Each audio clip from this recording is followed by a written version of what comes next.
Jingle tunes. फार वर्षांपूर्वी चंद्रपूर नावाचं एक गाव होतं. ते गाव अत्यंत दुष्काळी अशा भागात होतं. तिथे वर्षातून एकदाच पाऊस पडत असे. त्यामुळे तिथे पाण्याची खूप टंचाई होती. तिथले गावकरी खूप लांबून पाणी भरून आणत असत. त्या गावात गोपाळ नावाचा एक माणूस राहत होता. त्याचं किराणा मालाचं एक छोटंसं दुकान होतं. गावकऱ्यांना धान्य, भाजीपाला आणि इतर वस्तू विकून तो स्वतःचा चरितार्थ चालवित असे. प्रसंगी गावकऱ्यांना मदतही करीत असे. तो मनानं खूप चांगला आणि सज्जन माणूस होता. एक दिवस तो दुकानात बसलेला असताना एक वृद्ध माणूस तिथे आला आणि म्हणाला, बेटा, मी जवळच्याच एका गावातून इथे कामासाठी आलोय. मला खूप तहान लागली रे. माझ्याकडे जे पाणी होतं ते संपलंय रे, आणि मला माझ्या गावात पोचायला रात्र होईल. मला थोडंसं पाणी देशील का रे? यावर गोपाळनी विचार केला की आपल्याकडच्या हंड्यामध्ये तर अगदीच जेमतेम पाणी आहे. आता जर का या आजोबांना आपण पाणी दिलं तर आपण पाणी कुठून पिणार? पण त्याच्या मनात लगेच दुसरा विचारही आला की या आजोबांना पाणी न देता तसंच पाठवणंही काही बरोबर नाही. असा विचार करून गोपाळनं एक पेला भरून पाणी आजोबांना दिलं. आजोबांनी ते पाणी प्यायलं आणि म्हणाले, मला अजून थोडंसं पाणी मिळेल प्यायला? गोपाळ फारच सज्जन माणूस असल्यामुळे त्यानं हंड्यात होतं नव्हतं तेवढं सगळं पाणी त्या आजोबांना देऊन टाकलं. आजोबा ते पाणी पिऊन तृप्त झाले आणि म्हणाले, बेटा, तुझ्याकडे पाणी कमी असून सुद्धा तू सगळं पाणी मला दिलंस आणि माझी तहान भागवलीस. तू खरंच एक चांगला आणि परोपकारी माणूस आहेस. मी तुला आशीर्वाद देतो की तुझ्या हातून लोकांची अशीच भरपूर सेवा होत राहील. एवढं बोलून तो वृद्ध माणूस तिथून निघून गेला. गोपाळही त्याच्या पुढच्या कामाला लागला. इतक्यात त्याच्या दुकानात त्याचा मित्र सुंदर आला आणि म्हणाला, अरे गोपाळ, ही यादी घे आणि मला जरा सामान दे रे. गोपाळनं ती यादी घेतली आणि वाचता वाचताच सुंदरला विचारलं, अरे सुंदर, तू असं लंगडतोयस का? अरे काय सांगू मित्रा, पाय घसरून पडलो आणि पायाला लागलं. वैद्यांकडेही जाऊन आलो. ते म्हणतायत की ही पायाची जखम लवकर बरी होणार नाही. आता हे आयुष्यभर सहन करायचंय. चालून चालून आणि पायाच्या या जखमेमुळे मी खूप दमलोय रे. मित्रा, जरा मला प्यायला पाणी देशील का रे? अरे काय सांगू सुंदर, थोड्या वेळापूर्वीच एक आजोबा दुकानात आले होते. त्यांनी हंड्यातलं सगळं पाणी पिऊन टाकलं. आता तर माझ्याकडे एक थेंब सुद्धा पाणी शिल्लक नाहीये. अरे असं कसं? किती खोटं बोलशील. तो हंडा तर पाण्याने पूर्ण भरलेला आहे. हे ऐकताच गोपाळनं हंड्याकडे पाहिलं तेव्हा तो आश्चर्यचकित झाला. हंड्यामध्ये काठोकाठ पाणी होतं. गोपाळ आश्चर्यानं म्हणाला, अरे हा तर चमत्कार आहे. असं कसं झालं? थोड्या वेळापूर्वी हा हंडा रिकामा होता. पण ठीक आहे, तू पी पाणी. गोपाळनं सुंदरला पिण्यासाठी पाणी दिलं. पाणी पिऊन झाल्यावर सुंदरनं वाण सामान घेतलं आणि तो आपल्या घराकडे निघाला. पायी घरी परत जाताना थोड्या वेळानं त्याच्या असं लक्षात आलं की त्याच्या पायाचं दुखणं नाहीसं झालंय. सुंदरनं विचार केला, हा चमत्कार कसा काय झाला? वैद्यबुवांनी तर सांगितलं होतं की हे दुखणं कधीच बरं होणार नाही. हे त्या हंड्यातल्या पाण्यामुळे तर झालं नसेल, कारण गोपाळही म्हणाला होता की हंड्यातलं पाणी संपलंय म्हणून. पण जेव्हा मी स्वतः पाहिलं तेव्हा तर हंडा पाण्यानं पूर्ण भरलेला होता. याचा अर्थ नक्कीच तो हंडा जादूचा आहे आणि त्यातल्या पाण्यात जादुई शक्ती आहे. काही वेळानं सुंदर घरी पोहोचला आणि घरी पोहोचताच त्यांनी पाहिलं की त्याची बायको आजारी पडली. लगेचच सुंदरनं आपल्या बायकोला जादूच्या त्या हंड्याबद्दल सांगितलं आणि तिला घेऊन सुंदर गोपाळच्या दुकानात आला. सुंदर गोपाळला म्हणाला, गोपाळ, माझ्या बायकोलाही थोडं पाणी देशील का रे?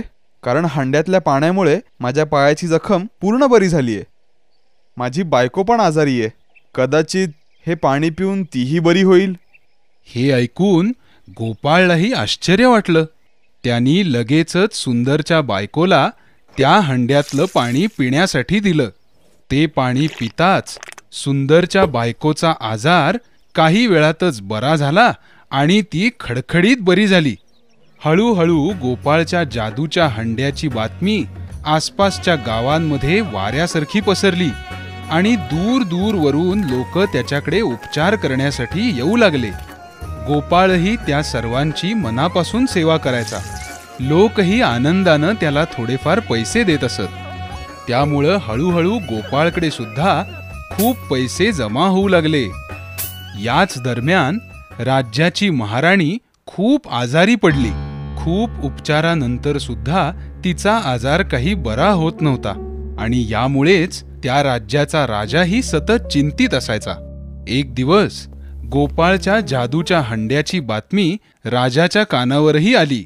बातमी ऐकताच राजानं सैनिकांना गोपाळला त्याच्या हंड्यासकट दरबारात हजर करण्याची आज्ञा केली. राजाचे सैनिक लगेच गोपाळकडे आले आणि म्हणाले, आमच्या महाराजांना असं समजलंय की तुझ्याकडे जादूचा घडा आणि त्यात जादूचं पाणी आहे. ते प्यायल्यावर माणसांचे आजार बरे होतात. म्हणून तुला महाराजांनी राजवाड्यात बोलावलंय. राणीसाहेब आजारी आहेत. चल लगेच. थोडा वेळ थांबा, मी या सगळ्या रुग्णांना पाणी पाजतो आणि मग तुमच्याबरोबर येतो. नाही नाही, तुला आत्ताच यावं लागेल. तुझ्या हंड्यातल्या पाण्याने जर महाराणी बऱ्या झाल्या तर महाराज तुला बक्षीस सुद्धा देतील. सैनिकांचं हे बोलणं ऐकून गोपाळच्या मनात हाव उत्पन्न झाली आणि तो सैनिकांबरोबर लगेचच दरबारात जाण्यास तयार झाला. दरबारात पोहोचल्यानंतर महाराजांनी गोपाळला हंड्यातलं औषधी पाणी महाराणीला देण्याची आज्ञा केली. पण झालं भलतंच. दरबारात पोहोचल्यानंतर गोपाळनं पाहिलं की हंड्यामध्ये काहीच पाणी शिल्लक नव्हतं. हंडा कोरडा ठणठणीत होता. कोरडा हंडा पाहून गोपाळला आश्चर्य वाटलं. गोपाळ घाबरतच महाराजांना म्हणाला, महाराज, मला कळतच नाहीये हंड्यातलं पाणी गेलं तरी कुठे.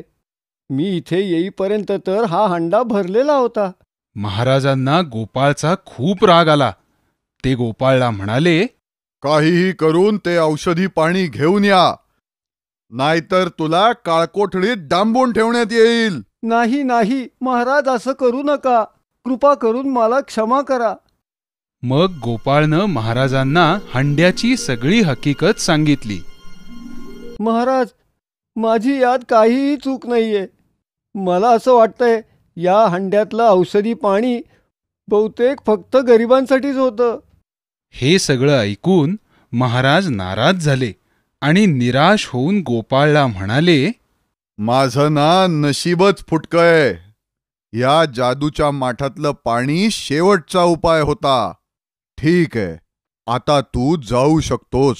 गोपाळ तिथून परत आला खरा, पण आता तो कोणत्याच रुग्णावर उपचार करू शकत नव्हता. त्यामुळे त्यांनी आपलं आधीचंच काम पुन्हा चालू केलं. आणि एक दिवस गोपाळच्या दुकानात तोच वृद्ध माणूस परत आला. बेटा, मला खूप तहान लागली रे. थोडं पाणी देशील प्यायला? गोपाळनं त्यांना लगेच ओळखलं आणि त्यांना सगळी कहाणी सांगितली. ते सगळं ऐकून वृद्ध माणूस म्हणाला, राजाकडून मिळणाऱ्या धनाच्या लोभापायी तू तुझी सज्जनता आणि परोपकारीपणा विसरून गेलास. त्यामुळे हंड्यातलं पाणी देखील संपलं. तसंही रुग्णांकडून मिळालेले पैसे हे काही तुझ्या स्वकष्टाचे नाहीत.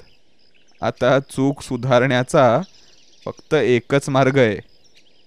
तो कोणता आजोबा? माझी चूक सुधारण्यासाठी मी काहीही करायला तयार आहे. गोपाळ, कष्ट न करता मिळालेल्या पैशाचा तू सदुपयोग कर. त्या पैशातून एका आरोग्य केंद्राची स्थापना कर आणि कमीत कमी पैशात गरीब रुग्णांवर उपचार कर. गोपाळला आता आपली चूक कळली होती. त्यानं त्या वृद्ध माणसाच्या सल्ल्यानुसार गावात नवीन आरोग्य केंद्राची स्थापना केली आणि गरीब रुग्णांवर मोफत उपचार करू लागला. पुढील जीवनामध्ये गोपाळनं कायम कष्टाची भाकर कमावून खाल्ली आणि सुखासमाधानानं राहू लागला. या गोष्टीतून आपल्याला हेच शिकायला मिळतं की कोणत्याही गोष्टीची हाव धरू नये आणि आपल्याकडील गोष्टींचा सदुपयोग लोकांच्या भल्यासाठीच केला पाहिजे. नवनवीन गोष्टी आणि गाणी घेऊन आम्ही लवकरच परत येत आहोत तुमच्या भेटीला.